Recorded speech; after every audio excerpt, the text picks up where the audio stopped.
with Gordon Moore and Carver Mead. For those of you that don't know, SEMI is a global industry association serving over 2,200 corporate members worldwide, providing equipment, materials, and services to the semiconductor, flat panel, MEMS, and related microelectronics industries. Our collaboration with the Computer History Museum reflects our shared interest and values in the technology that enables the information age. Personally, I'd like to applaud John Toole and the Computer History Museum staff, the volunteers, and the members that are preserving what I consider the important legacy of the information technology. And if you have not yet had a chance to tour the museum, I highly recommend it. Now, for tonight, I think we're in for a very, very big treat. Gordon Moore is a familiar figure. One might even go so far as to say a legend in the industry. Moore's Law has become one of the most quoted phrases in the semiconductor industry. Of course, the others are, when is the next upturn? Anybody know that answer?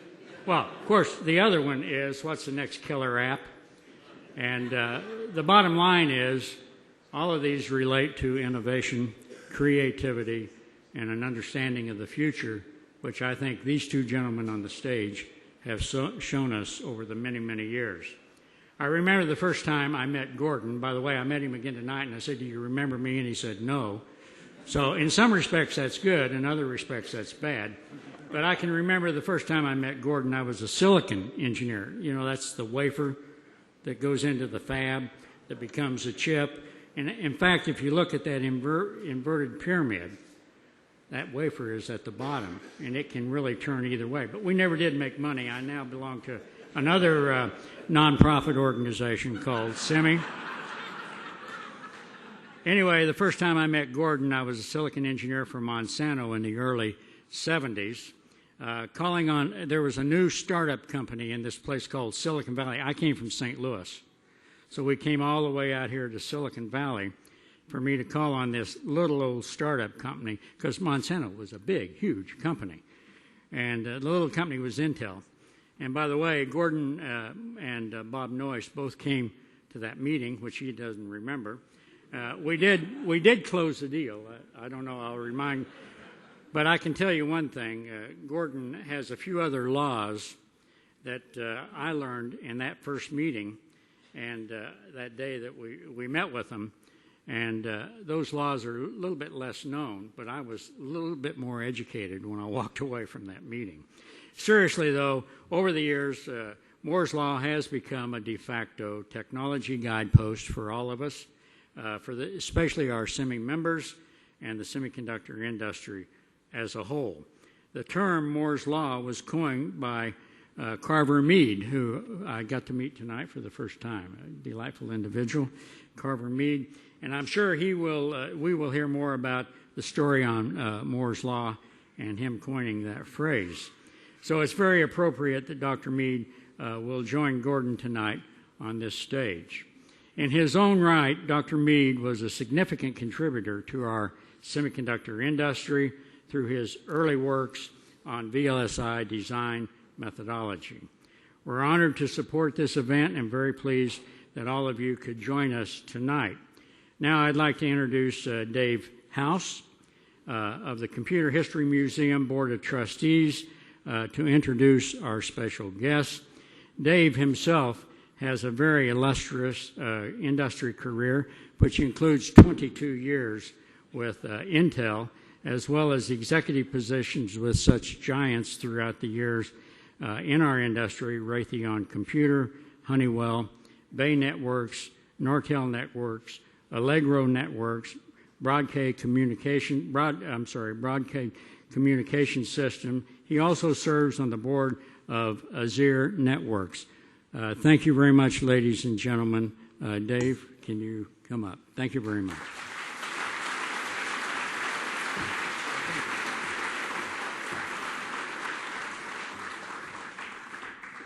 Thank you, and welcome tonight.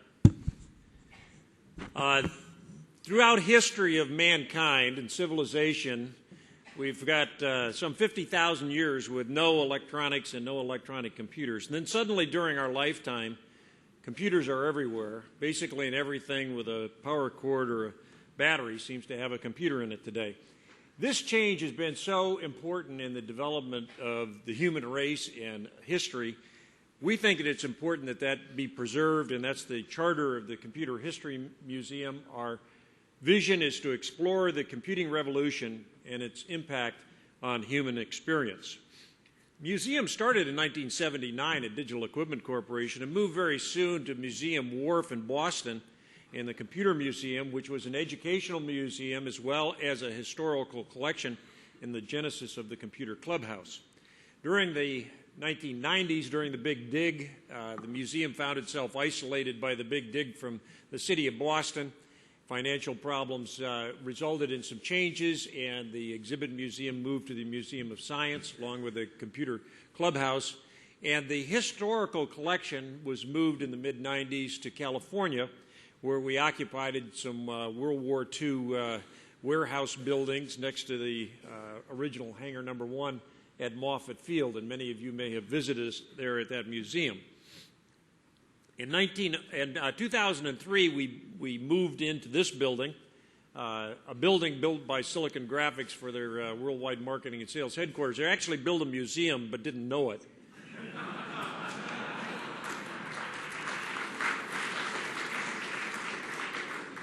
And in fact, this building itself is one of the artifacts of the history of computing. We're now in phase one. We're really not a museum. We're kind of a storage place of a lot of artifacts. We're a place where we gather for lectures like this, where we do restorations, where we do research in history, where we host various focus organizations, and we have an area called Visible Storage. I hope you've gone through it or visited during some of our open hours, where less than 10% of our collection is on display, but a somewhat representative collection of the history of computing, maybe a little hardware intensive, and we're working to try to get the software application and human story into our exhibits. But that'll be when we become a real museum and enter our next stage. Being good engineers, we decided last year or the year before that we should prototype what an exhibit would look like if we had a real museum. And so we looked for a subject that we could prototype, and we know that software is one of the toughest subjects to explain in a museum. So we took a very software-intensive subject, which is the history of computer chess. And we've been working with the professional exhibit developers, and in our lobby today, I hope you saw the works of that, our prototype, our alpha test of an exhibit, of what a real educational exhibit might be like. And hopefully you had some time there, and you can come back and spend more time, because I think you'll find that it's very, very interesting. Phase two is when we become a real educational museum with exhibits really showing the impact of computing on the human experience. The center part of that will be a timeline exhibit, a professionally done timeline exhibit. There will be focus areas. Because the computer industry is made of a lot of aspects, there will be focus areas and focus exhibit areas, focus rooms on subjects like software, storage, networking, human interface, and the topic that's near and dear to the people on stage and many of us in the audience, the semiconductor industry, one of the key foundations to the computer industry.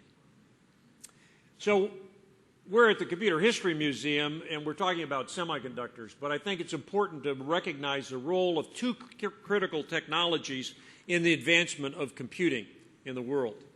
Those two technologies were both invented here in Silicon Valley. Both the disk, invented at IBM, and the semiconductor industry, the first commercial transistors and the first commercial integrated circuits produced here. And of course, it's been the advancements in these two technologies that have allowed the advancements in computers and in networking. And you can track every advancement in computing directly to the advancements in those underlying technologies. One feeds the other, is based on the other. But the thing that touches people in society are applications and software. And you can track the advancements in software and applications directly one-on-one with the advancements in computer hardware and in networking. And of course, it's these applications that have revolutionized our lives and today have changed the way we work. Think of your business without information technology, the way we learn and access information and do research, the way we play, first from electronic games, networked electronic games, and today the delivery of audio and video technologies is based on all computer technology, and certainly the way we communicate both electronically and between individuals is based on these great applications. The foundation comes from semiconductors, and Gordon Moore first pointed out that trend of logarithmic increase in capability in semiconductor technology. Here at the Computer History Museum, our plan is to have these various focus areas. We started a focus group with disk storage a year or two ago. It's going very well and is actively involved.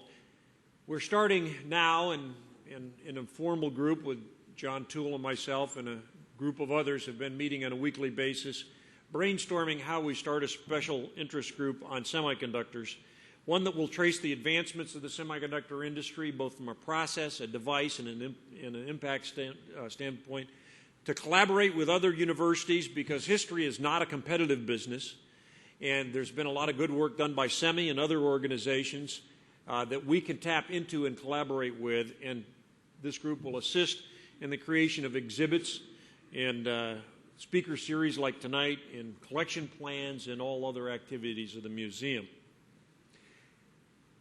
I'd like to appeal to all of you to get involved in any way you can in this museum as a volunteer, and we have a lot of those here tonight doing various tasks in our collections and with our exhibits, etc. Bring a friend to an event. We have lots of events. You're aware of them. Go to our website to find out about them. Introduce new people. Donate an artifact. We must warn you that there's some things we have too many of, and there's some things we dearly need. So please let us know what you've got, and we'll let you know whether it's something that fits in our collection or not. And tell your story and come to our speaker series and be involved. This brings us to tonight's event. It's the 40th anniversary this year of Moore's Law. It is the only West Coast celebration of this. There was a Chemical Historical Society held an anniversary party earlier in the year, but this is the only West Coast celebration. And we have two of our Computer History Museum fellows. Both have been recognized and are on our wall of fellows outside, Gordon Moore and Carver Mead, here with us tonight. So Moore's Law originally said that the number of transistors double every 12 months. That was written in 1965 and 1975. Gordon pointed out that that was really more like every 24 months. The paper, there's copies of it available here tonight, that was published on April 19th of 1965 in Electronics Magazine, cramming more components into integrated circuits. I'd like to read just a couple sentences here. It starts out, the future of integrated circuits is the future of electronics itself. The advantage of integration will bring about a proliferation of electronics, pushing this science into many new areas.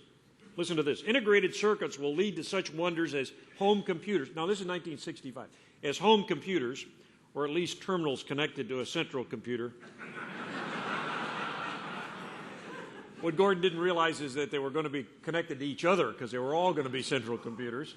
And certainly they are connected in that way.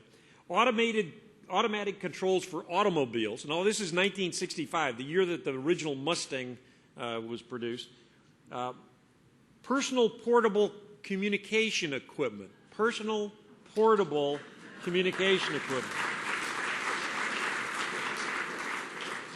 And he states the electronic wristwatch needs only a display to be feasible today. Gordon, show us your electronic wristwatch.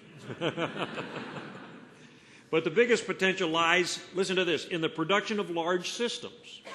In telecommunication systems, integrated circuits and digital filters will separate channels on multiplex equipment. Integrated circuits will also switch telephone circuits and perform data processing. And then he goes on in his story to develop Moore's Law. A tremendous insight concerning 1965, the year I got my bachelor's degree at Michigan Tech.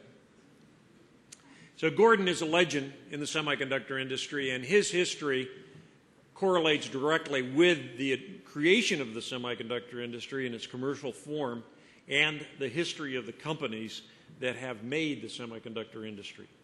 Gordon was one of the first hires by William Shockley at Shockley Semiconductor, the first company established to create commercial transistors, and the creator of the silicon transistor. He was one of the key people of Shockley's brain trust that he recruited. He was one of the 8 people who formed Fairchild Semiconductor, which is the first company to make a commercial integrated circuit. You'll see Gordon's picture in the upper left-hand section of the lower right-hand photograph with the traitorous 8 that left Shockley Semiconductor to create in a building that's now, I understand, is Repo Depot, the first commercial integrated circuit shown in the upper right-hand corner, and then to top that off, Gordon, together with Bob Noyce, left Fairchild to create what is today the world's largest, most profitable, most successful semiconductor company in the world, Intel. So the history of integrated circuits and the history of semiconductors is the history of Gordon Moore. Carver Mead, I first met when I first joined Intel in the early 1970s, and Carver is a legend as well, maybe not known as much in the commercial part of the business, but known even more so in the academic part of the world. His 40-year academic and industrial career have touched most aspects of microelectronics. He's spearheaded the development of tools and techniques for making modern electronic circuits. He's laid the foundation for fabless semiconductor companies. He catalyzed the electronic design automation field. He's trained generations of engineers that have gone on to do many great things. He has founded more than 20 companies, including Actel, Silicon Compilers, Synaptics, Sonic Innovations. He's the chairman and founder of Favion. Today, he built the first gas MOSFET device that's used in wireless communication very widely. He's the first person to use physics-based analysis to predict the lower limit of the transistor size. Back in '72, he predicted devices so small we didn't start making them until about the year 2000. He's a teaching legend. He's taught the original founders of Sun Microsystems, Silicon Graphics, Silicon Design Labs, and countless others. He's touched our life on a daily basis in many ways, from high-speed transistors and fiber switching systems and cellular phones to design methodologies to enabling silicon integrated circuits and everything from computers to toaster ovens to digital hearing aids to imager technology and digital cameras and in video recorders. And George Gilder said in a Forbes magazine article, no single individual has exerted a more profound influence on modern human productivity. So with that, let me turn things over to a discussion between Carver and Gordon, and after this is completed, we'll entertain questions. Thank you.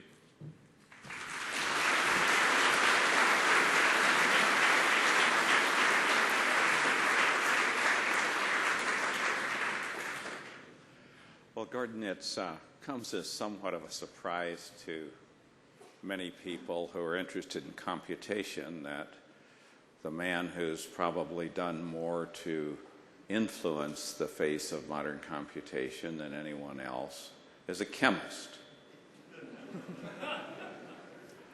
Now, it's interesting. How did you get started being interested in chemistry? Well, being interested in chemistry happened when my next-door neighbor got a chemistry set when I was about 11 years old. Those days, you get some really neat stuff in them. And, yeah, they were better than they are now. Oh, you can't get the stuff anymore. Right. And frankly, I got interested in the interesting things you could do, the bangs, the smokes, and one thing and another. and decided very early, 11 or 12, I wanted to be a chemist. Not knowing quite what one was, but at least you got to play with those fun materials. And I followed that route. You know, I toyed briefly with becoming a math major when I saw the simplicity of elementary calculus. But except for that, I stuck pretty much to the chemistry end of things. So early on, you were making flash powders and gunpowder and things like that. Anything more in those early days that any memorable experiences? Well, you know, I developed along the route, finally culminating in turning out small production quantities of nitroglycerin, which I made into dynamite. A couple ounces of dynamite makes an absolutely fantastic firecracker. You can take a limb that big around and put one on the side of it, and the limb disappears. You know? I got all 10 of them still. So I maintained an interest in chemistry. Had my home lab where I did turn out nitroglycerin. I'm using your hearing aids tonight because I blew my ears out as a kid. You put a drop of nitroglycerin on a piece of filter paper on an anvil, hit it with a hammer, it makes the sharpest crack. And my ears would ring like heck for an hour after doing that. And I recognize now I just blew them out then. So thanks for helping me be able to hear my wife again. Terrific. So you ever make rockets or anything like that? Oh, sure. Any interesting incidents with? Well, once a piece of one of our rockets fell on the neighbor's roof while it was still smoking. And we grabbed the hose and went up there and doused it, but the neighbor didn't take too kindly to that and called the Redwood City police. I grew up in Redwood City. And my father was a deputy sheriff. I have to calibrate that way. So the policeman, who my father knew very well and I had a nodding acquaintance with, came out and gave me a lecture and one thing and another. And that was about my worst experience with rockets. Making successful rockets was difficult. They're a lot harder than making the thing that just goes bang. Yeah. Did you ever end up with experiences on the other side of the law? I mean, you had an expertise that might have been helpful.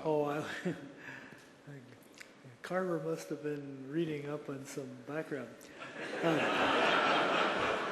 My father was a deputy sheriff. In fact, he was chief deputy sheriff of San Mateo County for many years. One time they found a cache of tools, you know, pullers and drills and one thing and another. A little bottle of a yellow liquid in it. It looked like the kind of stuff you'd use for pulling safes apart. And they were concerned about what that yellow liquid was. So he called me down and asked if I could help him. I said, sure. So I went down there and put the drop on the filter paper, hit it with the hammer. Bang! But then they were really concerned about what it was. They didn't know what to do with it. Oh, I'll take care of it. And I went on to destroy the evidence. So that got you into chemistry then? That did, yeah. It kept my interest. In fact, when I was getting my PhD at Caltech, one thing you had to do for your final exam was to come up with 10 propositions of things that were potential research topics and defend why they were good. You usually did 9 of these seriously and 1 a little less so. So I did a survey of the grad students in Caltech's chemistry department to find out how many of them got their early interest in chemistry through explosives. And over 80% did. So my proposition was that we should encourage that in order to help alleviate the shortage of scientists. So after you got your PhD, then what happened then? Well, I had to go to work. Betty put me through school and got her PhD signed by Mrs. DuBridge.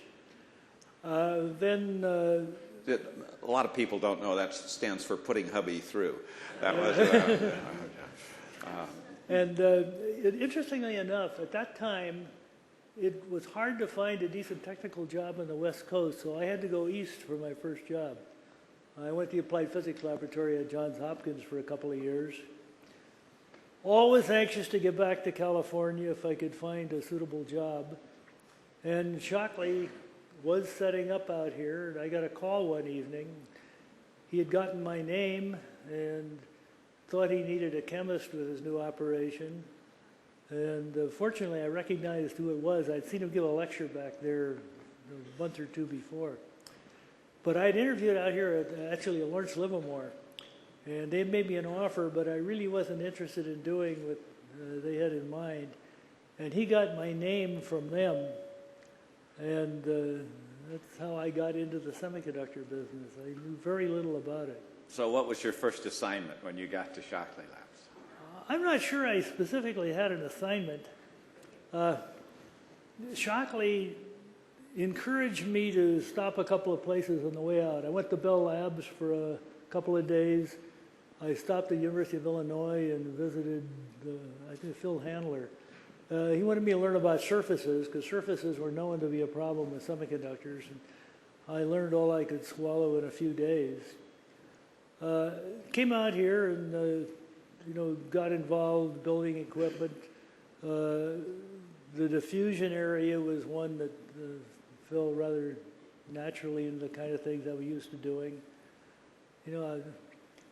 I did a lot of technical glass blowing through my schooling and one thing and another, so I picked that up and started building what we call glass jungles and went in front of all of these furnaces and such. But there were a lot of things to do, and of course the most important thing was trying to learn something about silicon. I knew essentially nothing about it. I think Bob Noyce was probably about the only one of the group that had any experience with semiconductors before we got to Shockley. So what was the experience like working in that group with Shockley and those other smart young people? Yeah. It was, in the beginning at least, kind of a standard startup experience, except most of us weren't very prepared. We had a lot of learning to do. You'd have to recognize in those days hardly anybody knew anything about semiconductors, in particular silicon. The transistors around were germanium. Texas Instruments had some growing junction transistors out, but Shockley focused on diffusion and silicon. And that's where we were trying to get enough knowledge to be able to make something. Initially, he was going to make a transistor. Then he got concerned, I believe, because TI was already out there with a silicon transistor, decided he ought to make a device that didn't have any direct competition. He had invented something called a four-layer diode that he had high hopes for, so he kind of refocused the company's interest toward the four-layer diode. Some of us were still trying to make transistors. And any of you who have heard anything about the Shockley history recognize that we got into some management problems. Shockley had unique management techniques. And a group of us went around him to Arnold Beckman, Beckman Instruments, which was where the financing was coming from, and suggested that Shockley should be put in a position where he could be a consultant, somebody else ought to be brought in to run the organization. Well, we were making progress, but we learned a bunch of young kids have a tough time pushing a new Nobel Prize winner aside. And Beckman became convinced that this would ruin Shockley's career, so essentially ended up telling us, Shockley's the boss, take it or leave it. We'd burned our bridges so badly by then, we felt we had to leave it. That was the origin of what turned out to be Fairchild Semiconductor. So Fairchild then became the leading developer of all of these things. So we used to call the little lab up on Junipero Serra there, Fairchild University.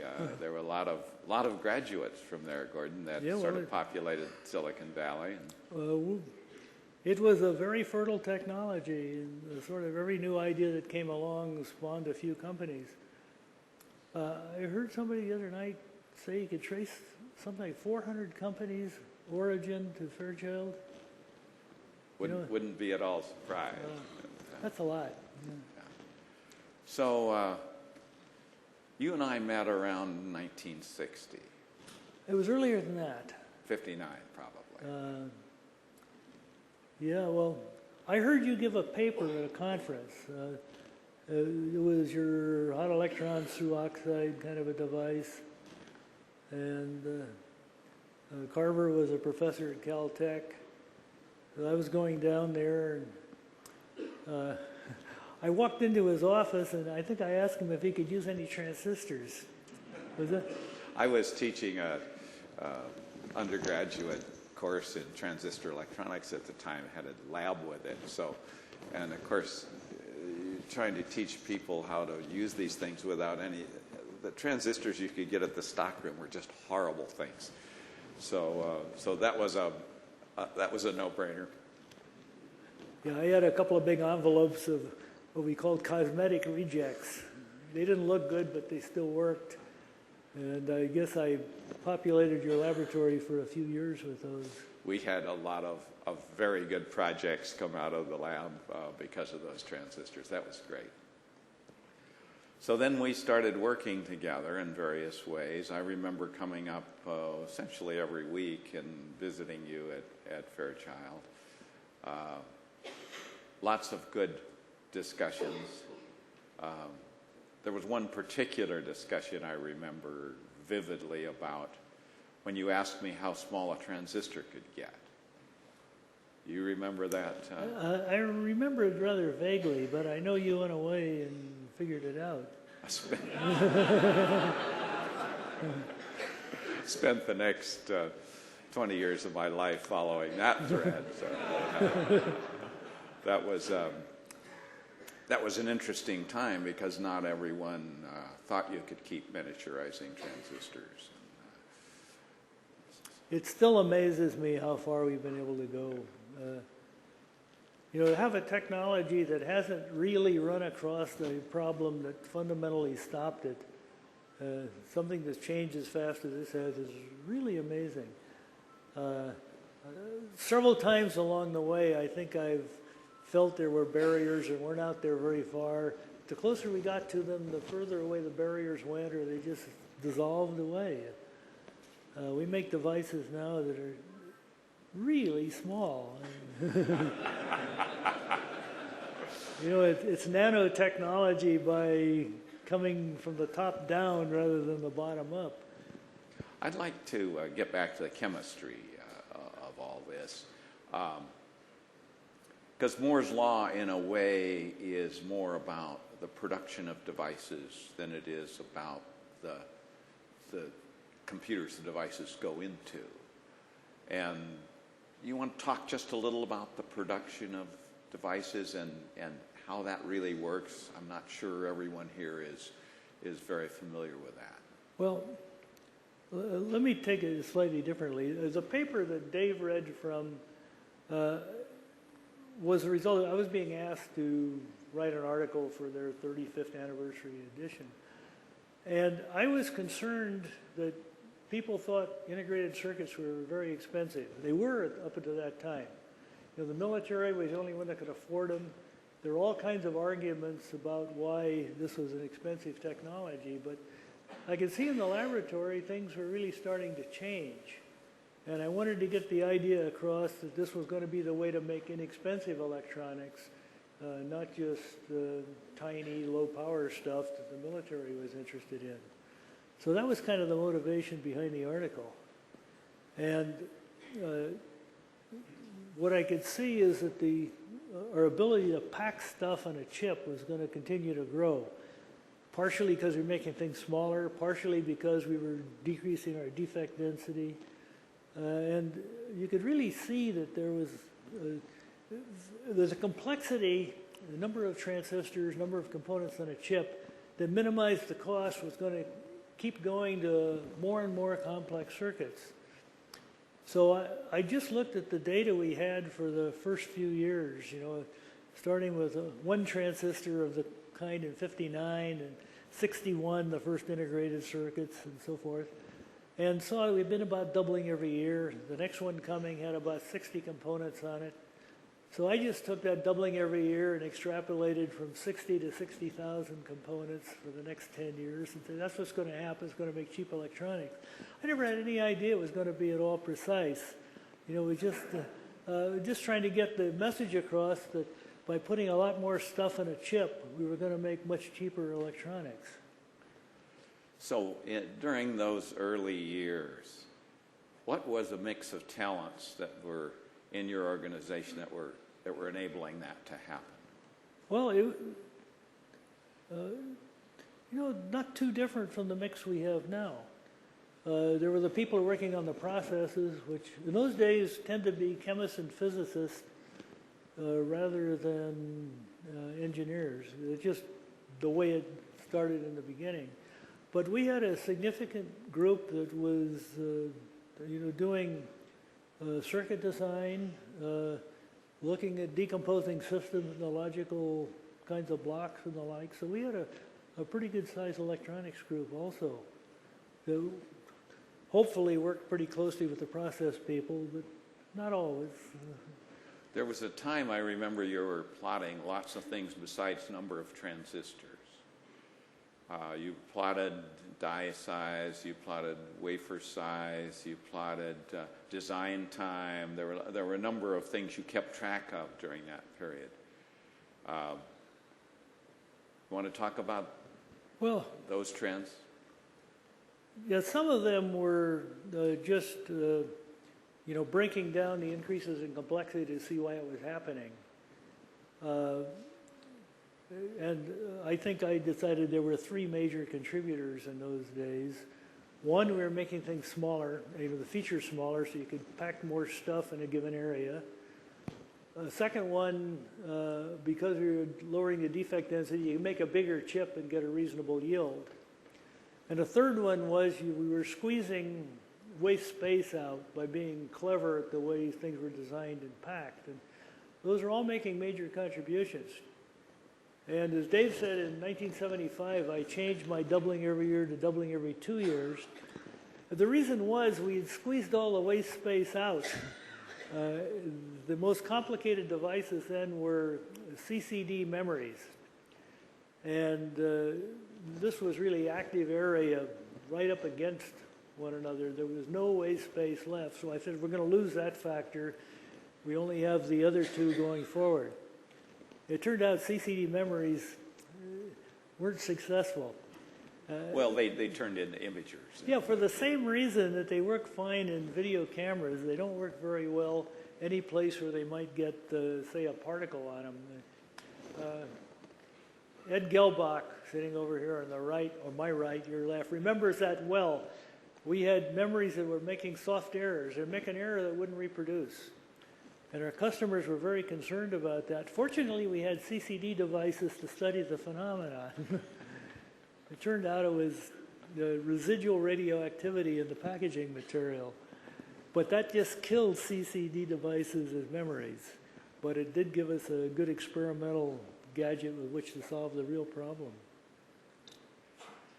So down through those years, I remember you were also concerned about the design effort that went into these increasingly complex chips. I remember you had a little plot at one time that had the design effort going up sort of exponentially with a little moon at the top.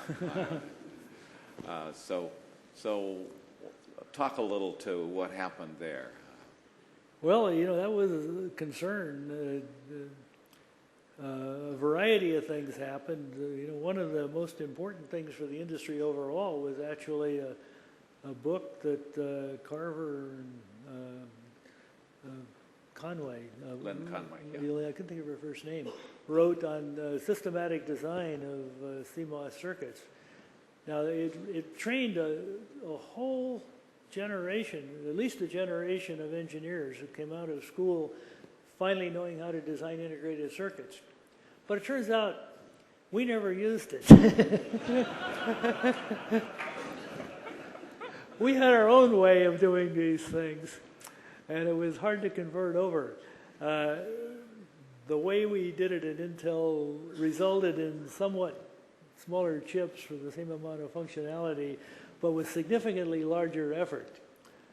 But Carver's design technology certainly ended up, I guess, spawning the custom integrated circuit business and continuing to nurture it. But systematic design, a variety of different approaches, has got us off that curve that was growing to the point where we wouldn't be able to design the products we make today at all. So gradually, I remember in the early days, Intel thought of itself more as a memory company. And then now it's more of a computer chip company. Now, how did that whole thing play out? Well, my view is slightly different than that. We thought of ourselves as a large-scale integration company. We set up to make complex chips. The problem the industry was having at the time Intel was formed is you could build a much more complex chip than made sense. They tended to become unique when they got big. You only use once in a computer or something like that. There are only 10,000 computers a year being built, and you couldn't get in every one of them. So the design cost was absolutely dominating. And the fact that you could make the chip didn't make much difference.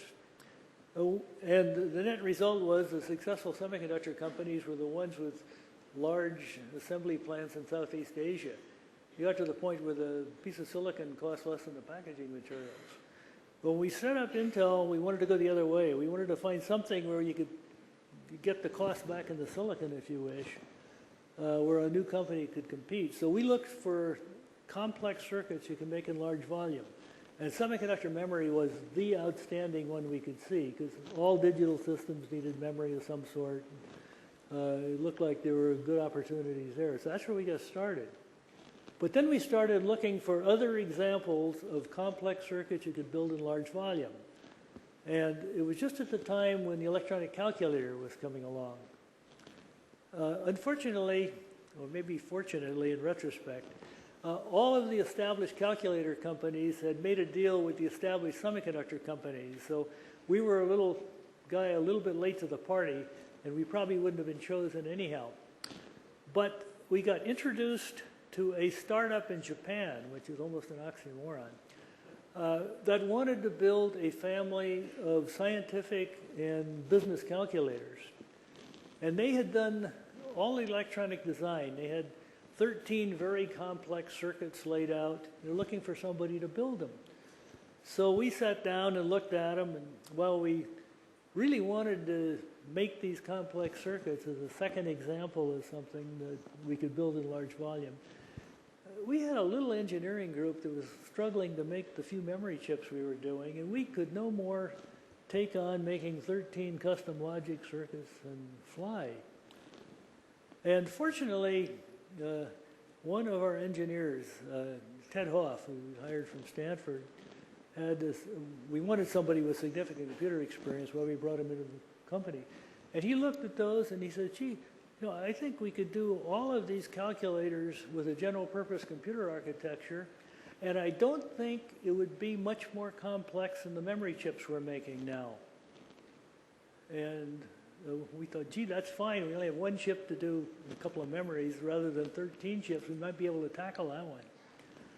So we had to sell the Japanese on abandoning all the engineering they've done and looking at a general purpose computer architecture. And I thought that was going to be a really tough sell. So they came over and visited, and I remember going in and starting the presentation. The chief technical guy says, fine, we'll do it your way.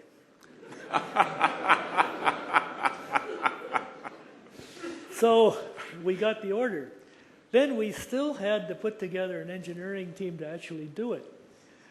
They came back several months later to see how much progress we had made. Turns out only the week before we had hired the engineer who was going to run the project, Federico Fugin. So Federico had a week to look at what he was going to do before he had to give his first progress report to the customer. Anyhow, we succeeded in making that, which became the first microprocessor, the 4004. And Busicom did start selling their calculators, but they were thinly financed and came around looking for a lower price. And we said, gee, the only way we can give you a lower price is if we have higher volume. Can we sell it to other people? So we actually got the rights to sell this custom chip for non-calculator applications more broadly in the market. And that gave us an opportunity to really start trying to sell these chips. I remember when you donated some chips to me down at Caltech. I had to sign a little thing that said I wouldn't build calculators. Anyhow, a few months later, their financial problems worsened, and they were even willing to sell us complete rights to the chip for returning the money they had paid for the development, which was something like $65,000. So Intel got full control of the microprocessor back. So what were some of the other early applications? The first applications of that were really peculiar. And I remember one of our board members asking in one of the meetings, when are you going to get a customer I've heard of? But we had someone in the Central Valley automating a chicken house. I still haven't quite figured out what it did there. With a blood analyzer, and, just a variety of miscellaneous things. Just the general logic replacement. That was the advantage of a microprocessor. It really was a general purpose logic function. You could program it to do about anything by putting a program in a read-only memory. Now, since that time, Intel has become very influential in the larger view of computing. You made mainframes, you made watches. Why don't you tell us the watch story? That's another example of a complex circuit you can make in large volume. At least that was the idea when we got into it.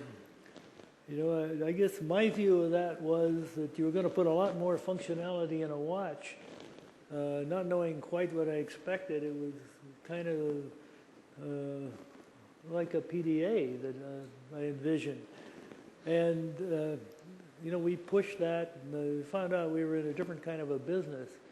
When we got out of the business, the silicon content of the watch cost less than the push pins on the side of the case for setting it. It didn't go in the direction of a lot more functionality at all. People wanted to tell time, maybe the date and the month, and that was about it.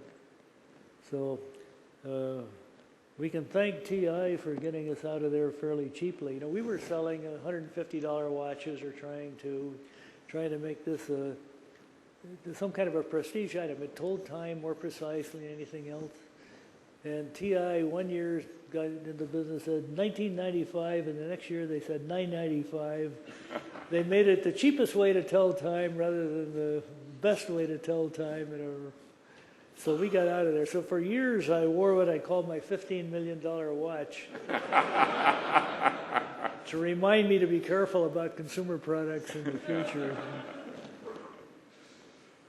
So how about the other involvement in computation generally? I mean, there've been Intel's had lots of ways of looking at that. Well, we've done a variety of things along the way. One business that the microprocessor spawned was what we call development systems. They were actually special purpose computers designed to help our customers design and debug their hardware and software.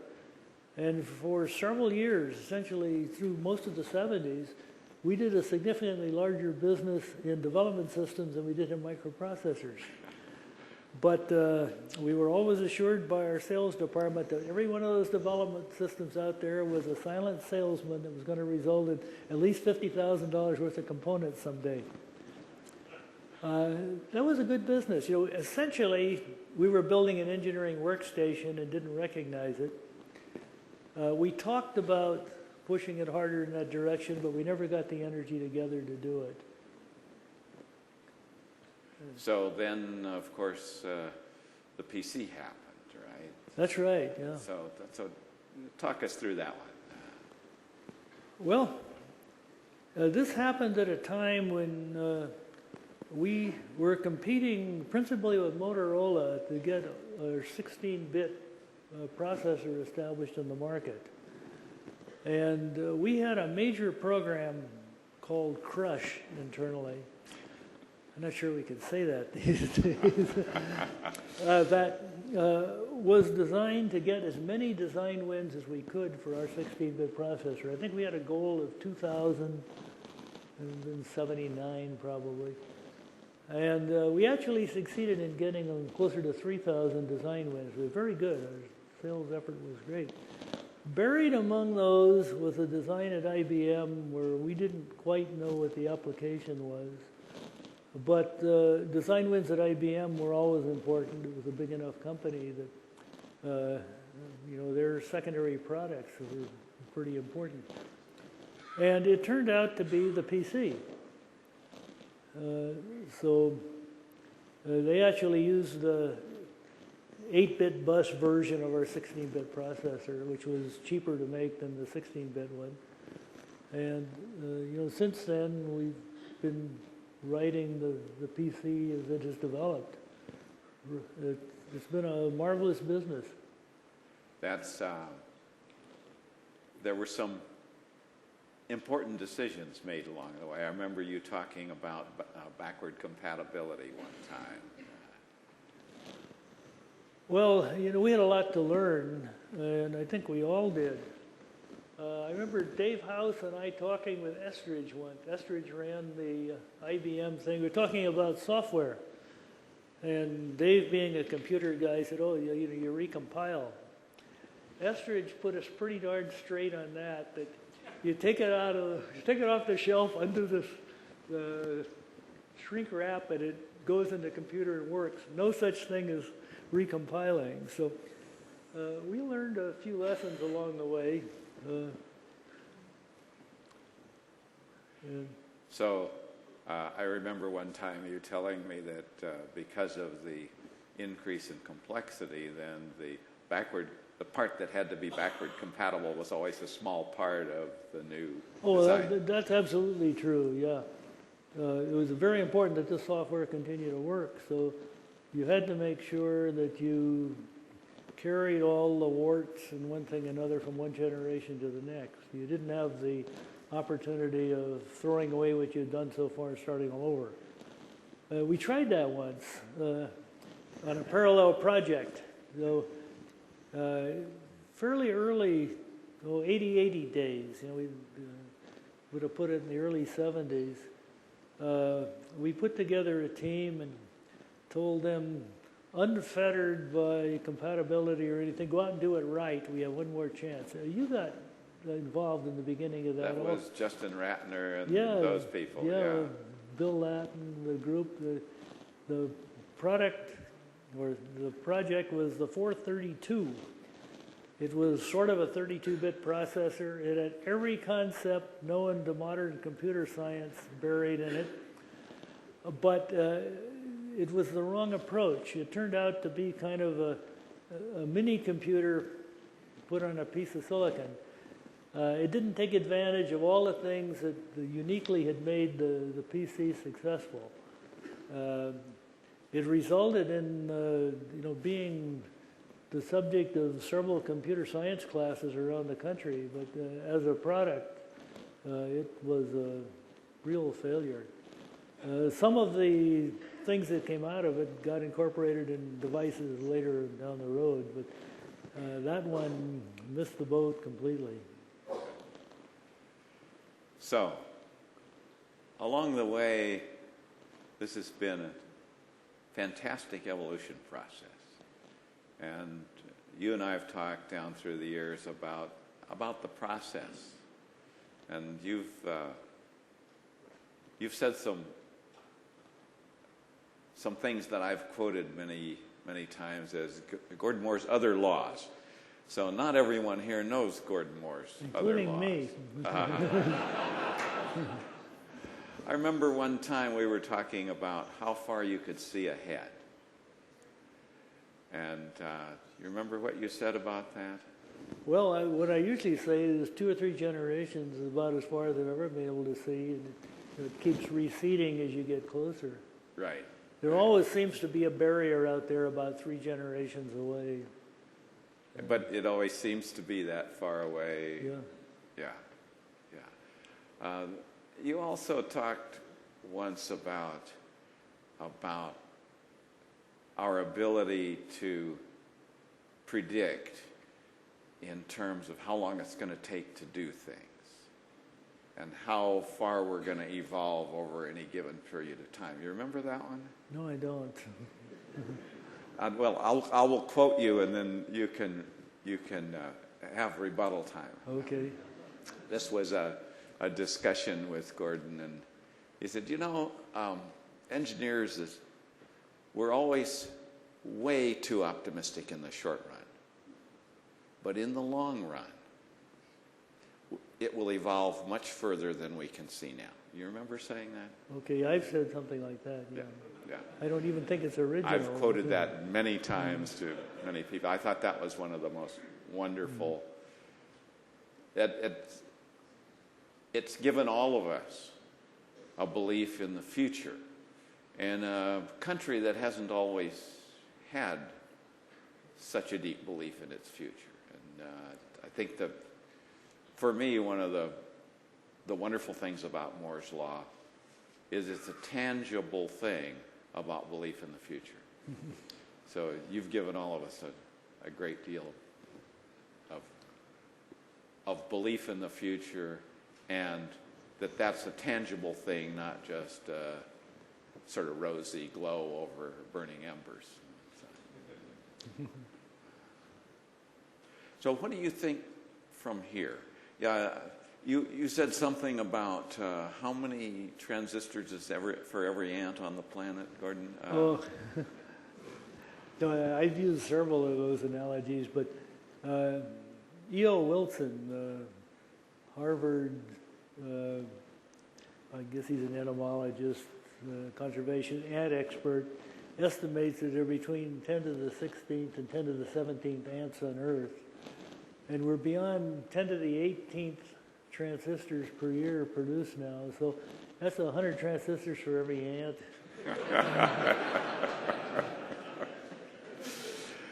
So that's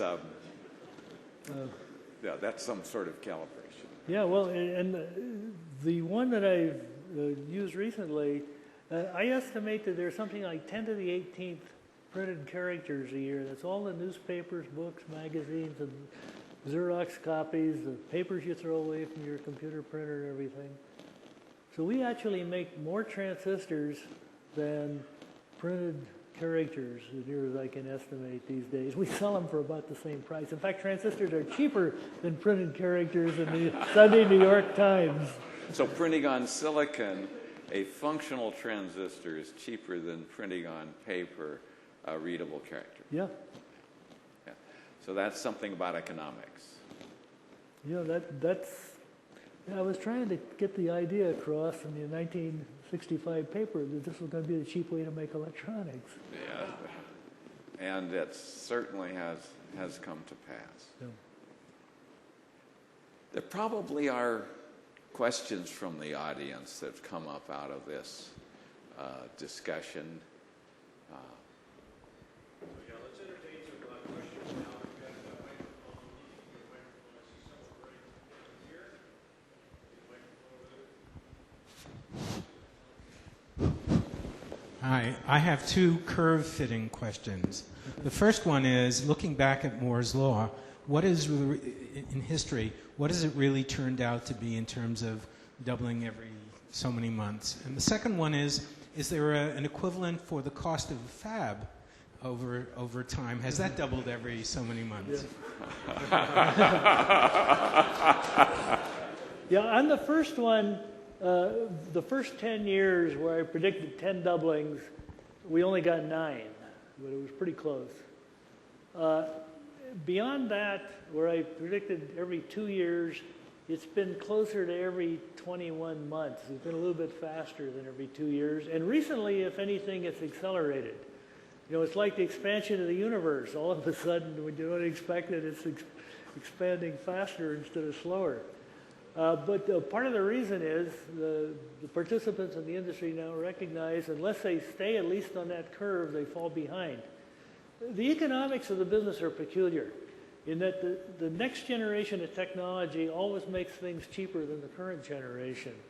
So if you're a generation behind, you have a cost disadvantage and a performance disadvantage. So everybody really sees the need to stay right up here to the front if they're going to make devices that are really leading edge. On the other thing, I used to plot the cost of fabs versus technology. Took me a long time before I could say billion when we were talking about fabs. Now it's 3 billion. But we flattened that out amazingly well. I think, it's taken a long time to go from $2 billion fabs to $3 billion fabs. In the process, we've gotten to 12-inch wafers, so we get a lot more out of a $3 billion fab now than we used to get out of a $2 billion one. So on the cost per unit area of silicon, I think we've actually gone down. Next question. I see a couple here in the back. Why don't we spread this around if we can get a microphone back there? Just stand up. If you could just give us your name.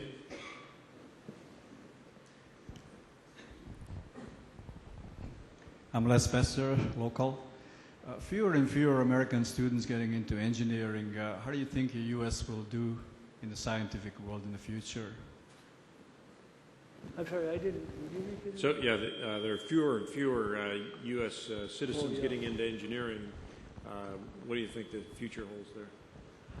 I think that's a major problem. There are fewer of them, and they're a lot more expensive than engineers are other parts of the world who are, if not as competent, almost as competent. And engineering increasingly is an international operation. I don't know quite where that settles down, but it's a problem I think as a nation we really have to face. Do you have a comment on that, Carver? Carver might have an idea there. What? I say Carver might have some comments. He's in the education business. It's, I think it's a big problem.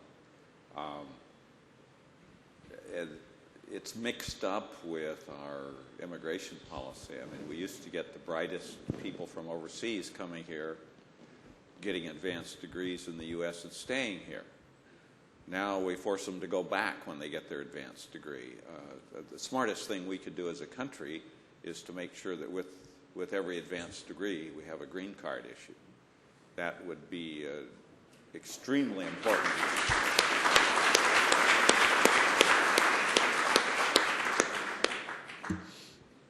Okay, next question. Oh, let's have one down here in front, and then let's get a microphone to the next person back there. Yes, Gordon Moore. What was the single most significant impetus that sparked your exodus from Shockley Labs and propelled you to found Fairchild? Could you repeat that again? I'm sorry. What was the most? Single most impetus, or what sparked your exodus from Shockley Labs and propelled you to found Fairchild? I assume that it was because working for Shockley Labs, there must have been maybe there. I don't know if it was personalities or if it was just your. Well, there were a variety of problems. I don't know if I could pick the one that was singly the most important, but you know, things like deciding he was going to give the entire staff lie detector test to find out what the source of some little problem was. It turns out it was an accident. You know, I think if you talk to the 8 people that left to set up Fairchild, probably get 8 different answers to that question. Maybe that's why Intel was so well known for its management technology, is we learned by our mistakes, and Shockley showed you a lot of them. Huh? Next question. Let's get one of these down here in the center. We got it back here? Okay, good. Yes, my name is Bob Palata, and I have a question for Dr. Moore. When I joined Fairchild in '63, I was put to work on a circuit called premodulation filter on contract to Radiation Inc. And I was told that when you read the final report, the Radiation Inc. said that the newly established manufacturing facilities of Radiation Inc. was supplemented by Fairchild R&D, that you lost your temper. Is that true? I don't know. Did you get that, Gordon? I'd tried.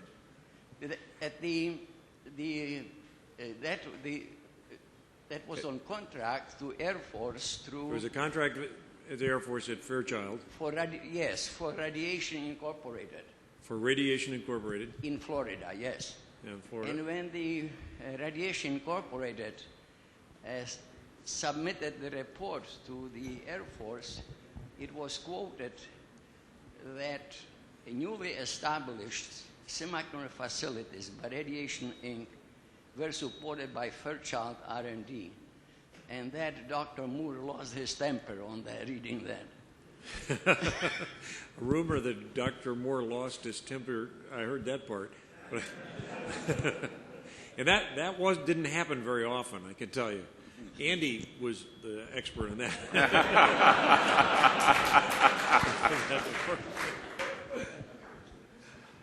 Yeah, I don't know. Okay, let's try one of these in the center. Maybe you could get the microphone to somebody else that's got their hand up so we don't have to wait. Okay, go ahead.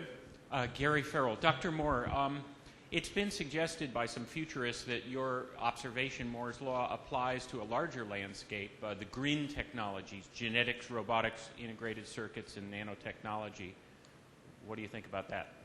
Well, I am amazed in how many contexts Moore's Law is used, and I'm happy to take credit for all of them. But do you think it's a valid observation? But, I can't comment specifically. I haven't made the plots myself. Okay, the microphone is here. Tony Mazzapelli. When the 8 of you founded Fairchild, I believe you hired a CEO from another semiconductor company. What were some of the competitors out there, and how did they compare to Fairchild? And what was your first fab like? My first what? So fab. So the question is, how did Fairchild compare with other semiconductor companies? Okay. Who were the other semiconductor companies at the time? How did Fairchild compare to them? And what was your first fab like at Fairchild? Well, Fairchild was still pretty early in the game. Texas Instruments was the biggest semiconductor company in those days. The others were Philco, Sylvania, I think. Transitron was still around. RCA did some stuff. RCA, yeah. But TI was the one we certainly focused on most. They were the ones that were furthest along in silicon. Our first fab, it's down on Charleston Road where Fairchild set up initially. It's California's 1,000th historical landmark, actually, the building. It was, I guess you call it an R&D building, 2 stories in front, 1 story in back. Total of 14,000 square feet, as I recall. We split it down the middle, decided one half would be R&D and the other half production if we ever got that far. Remember laying out the diffusion area. We had 6 tables. Each table had 2 furnaces on it. So we had 12 furnaces. And Jean Herney looked and said, well, if you stagger them, you get an extra table in there. And said, okay, we'll use that for expansion. Our nitrogen supply had a manifold with 2 cylinders on each side. You could switch from one to the other, and it's expandable by another couple of cylinders, I think, if we ever needed more. And that was the beginning of it, where we developed the first processes, made the first devices, and then when people started buying them, we found out we had to make a lot more of them. What were the wafer size then? Well, the wafer sizes varied by where they were cut on the crystal. The crystals kind of went like this. And one of my first contributions was to show if they got bigger than 3/4 of an inch, yields went to 0. So they were typically 1/2 inch to 3/4 of an inch. And you get a few transistors on that if you're lucky. Things have changed a lot since then. Okay, the microphone is where now? My name is Peter Salmon, and recently a number of factors combined to create a panic about power dissipation as a fundamental limit. The heat generated, 150-watt microprocessor chips. And Intel has responded, with a major effort, and they've solved the leakage problem, and they've created multi-core processes. And so now people don't appear to be so concerned about heat as the fundamental limit. My question is, how much time did we buy before it again becomes a fundamental limit? Before what becomes? Before it again becomes... Oh, before heat. So yeah. The whole issue about heat and limiting the Moore's Law's advancement. Yeah, I may not be as close to that as I should be. I'm a little technically obsolete these days, but power is something you can trade off with other things.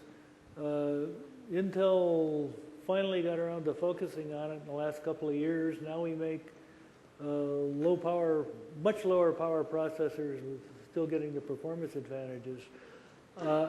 And the things they're doing will last for at least a few generations. I don't know when power will come back to bite us again.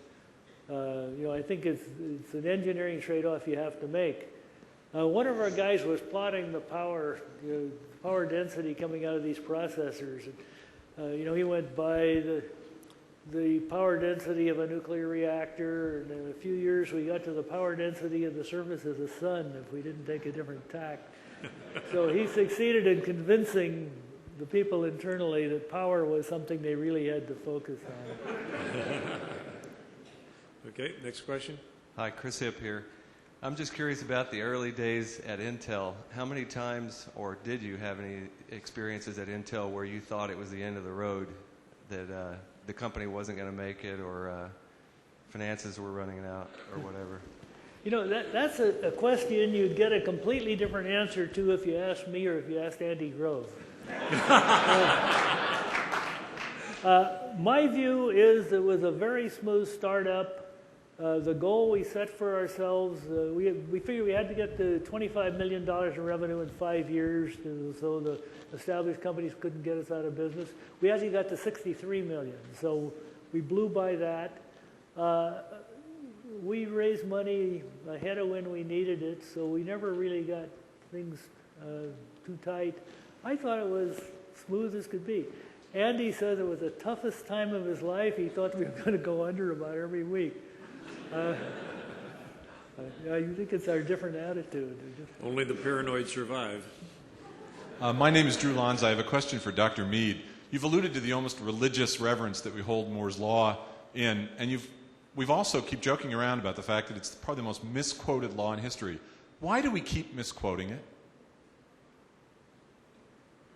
Well, I can't speak for people that quote things because I have personally been misquoted greatly, and I know Gordon has also. But I have, what I said before about Moore's Law, I think it's extremely important that there's a living example of people's belief in the future bringing it to pass. Because that's really down deep what Moore's Law is about. If you don't have that belief, you won't put in those extra hours, and you won't figure out the problems with the process, and you won't get the yield better, and it won't happen. And semiconductors are certainly not the only arena where learning curves of that sort work. And so I think it's not amiss to take that belief system into other parts of our industry. I would comment that probably at Intel we contributed to that because we noted that the doubling of transistors every 2 years was a nice factor, but it wasn't very useful in selling microprocessors. But that doubling every 2 years allowed the performance of microprocessors to actually double about every 18 months. And that was the number that we would tend to push from a marketing standpoint because it was applicable in terms of selling microprocessors, particularly during the RISC and CISC wars. And so we would promote the doubling in performance every 18 months, and then people would come back and say, transistors double every 18 months. That's right. They'd mix the two. Dave House deserves credit for changing it to 18 months. Well, I always quoted it as a corollary to Moore's law. Hello, my name is Kevin Shaw. In the past several decades, the field of semiconductors has been overwhelmed by electrical engineering and physicists. In the early days, your training as a chemist, how did that enable you at Fairchild to better see some of the problems in surface physics, silicon, semiconductors, that you were able to solve problems because of your chemistry background and chemistry training that we don't have many chemists in the field very much now? So did Howard I was a physical chemist. In fact, my PhD says chemistry and physics. You learn on the job. There wasn't an awful lot to learn about semiconductors at the time. I started with Shockley. I learned enough as we went along. I was always more comfortable in the processing end. I never learned much about circuitry or things like that. But I think that any good technical background works pretty well in the technology industry. Noyce was a physicist. Andy Groves, a chemical engineer.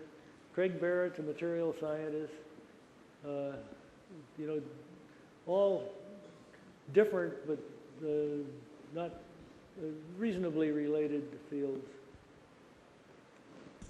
Okay, the microphone's here. Mark Bregman. When you wrote your original paper, how much of your thinking was that you were analyzing a trend versus throwing down the gauntlet for the industry to follow that trend?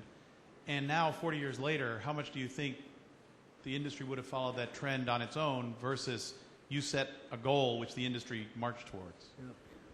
Well, like I said, I was really just trying to get the idea across this was a way to make cheaper electronics. And I wasn't throwing down a gauntlet. I was trying to change the customer's mind. Up to that time, there were all sorts of arguments of why this would never be cheap. You take an 8-transistor circuit. We only know you get 20% yields on transistors, so you take 0.2 to the 8th power, your yield will be terrible. Things like that. Arguments that the reliability wasn't good because you couldn't measure the individual components. So I was just trying to shoot down some of that. A lot of these things would have happened anyhow. The natural rate at which technology changes. I'm sure if I hadn't plotted some of these curves, somebody else would have. I don't know if the industry would be very different now than it is. So now we've learned that Gordon wrote Moore's Law for marketing reasons. I guess he's the first marketing guy. Right back here. John Baer. Gordon, if you could go back and change one thing that you've done over the last 30 years, what would it be?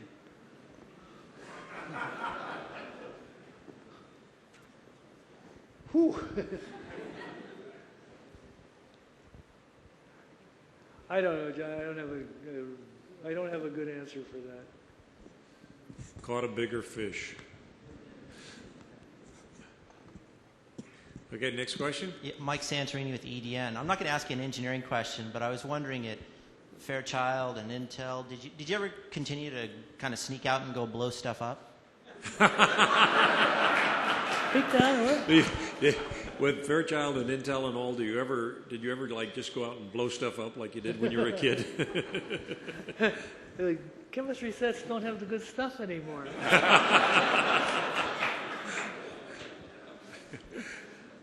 Okay, the microphone's over here.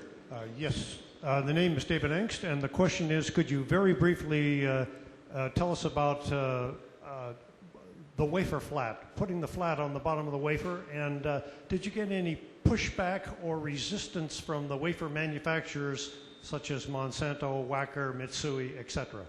The wafer flat. The wafer flat, that was one of my inventions. Where it came about initially is we were using a mechanical aligner. We wanted 2 points on the flat and one on the side of the wafer to use. And we had to keep it then, even beyond the time we used mechanical alignment, we used it for wafer orientation. We used to make them ourselves, you'd just take a scribe and make a line and break them off. And then we got the material suppliers to do it. I don't know of any special flap about getting it done, but they finally disappeared on some of the bigger wafers these days. We don't use flats anymore. But gee, for 30 years or so, they were standard on the industry. Another Moore invention.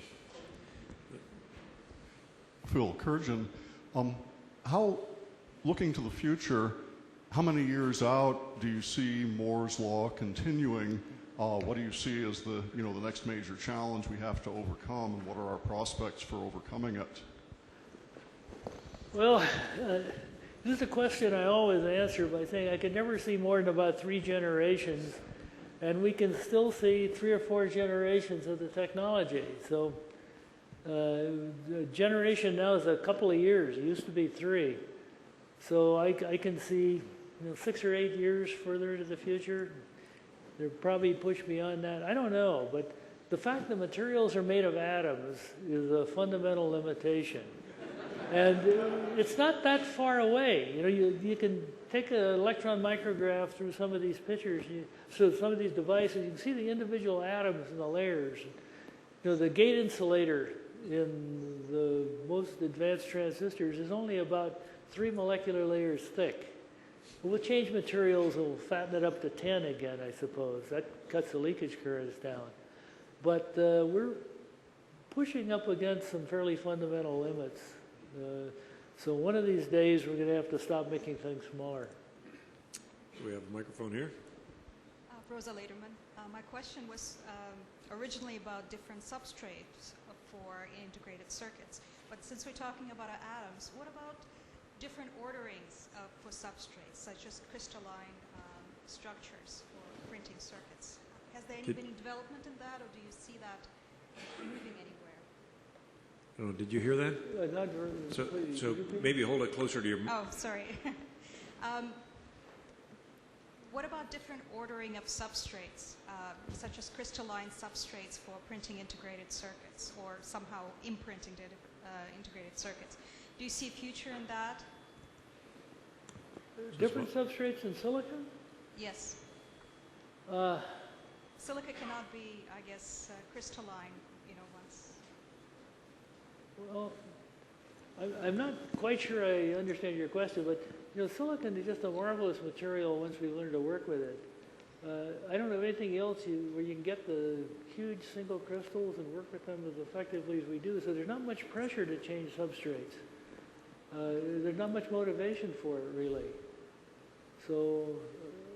I was thinking in terms of the heat problem, and maybe different substrates have different properties. In terms of the heat dispersion problem, maybe different substrates are heat dissipation and whether we would change substrates for that reason. Yeah, okay. Silicon's a good heat conductor. Diamond would be better, but technologically that doesn't make sense yet. But it's hard to find many things better than silicon that fit in with the rest of the technology. Let's take 2 more questions. We have the microphone in the back. Hi, I'm Jay Kalpathy. Seems like, even a few years ago, you could have 8 young people go off, raise a few $1 million, and you had a semiconductor startup, and you could get pretty far with it. Right now, it seems like, you need 8 young people, and you need a very rich uncle with $40 or $50 million to get anywhere with that. So where do you see innovation going in the chip industry if everything is getting so expensive? So about innovation and how expensive it is with these 8 smart people. Well, set up a software company.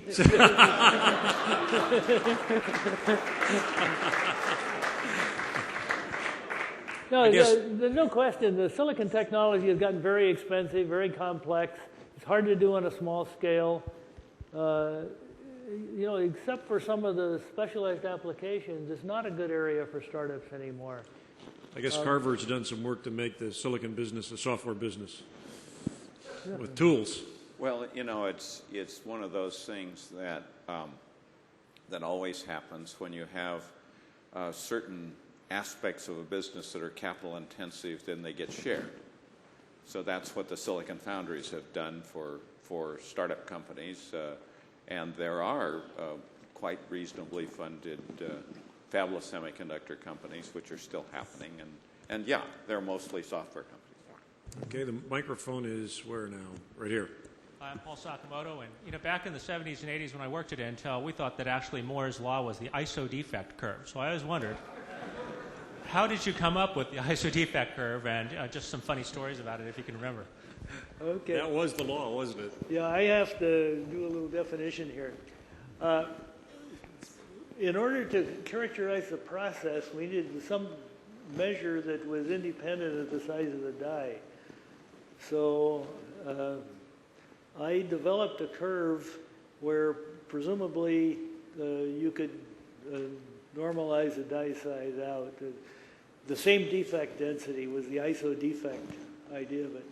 And it was based on such hokey science that I never let anybody know the origin of it. I had this thing hidden in my deal. And it amazes me that they still use it in Intel. But that they was have the much law. better models of yields now than we had then. But Okay, well, thank you very much, Gordon and Carver.